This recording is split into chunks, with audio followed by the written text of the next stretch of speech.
Pour les poissons dans cette situation.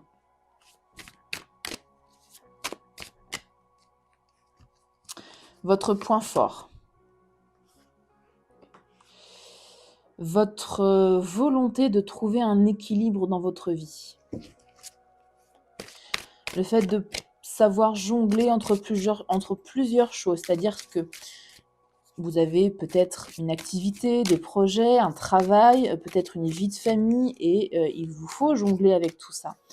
En plus ici du travail assez important que vous faites en vous-même pour vous-même. Ouais. Vous avez une force ici intérieure pour relever beaucoup de défis.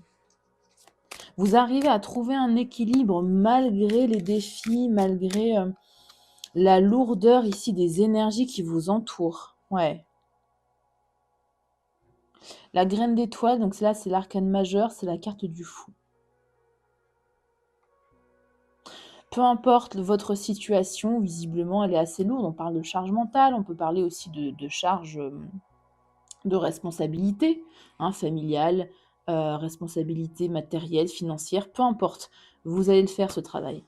Vous allez ici, comme si vous allez vous redonner une nouvelle chance, mais à vous-même. À vous-même. Bon. Alors, je vais quand même tirer des cartes pour le défi, mais là, à mon avis, peu importe le défi qui se présente à vous, 9 de coupe, ouais.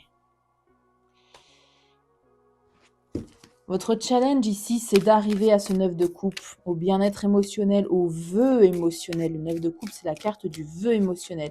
C'est votre challenge, c'est ici votre but. C'est un challenge que vous vous êtes mis, enfin que vous vous êtes imposé. Moi, je le ressens comme ça. On a également les annales akashiques, qui est un arcane majeur spécifique de ce tarot. Évidemment, on parle de mémoire de l'âme. Alors, est-ce que vous avez... Je vais en retirer une, voir s'il y a une figure qui sort. Est-ce que vous avez un vœu émotionnel avec une personne en particulier que vous pensez avoir, dont vous pensez, avoir une... Ouais, bah voilà, la reine d'épée. Je savais qu'il y avait une figure qui allait sortir.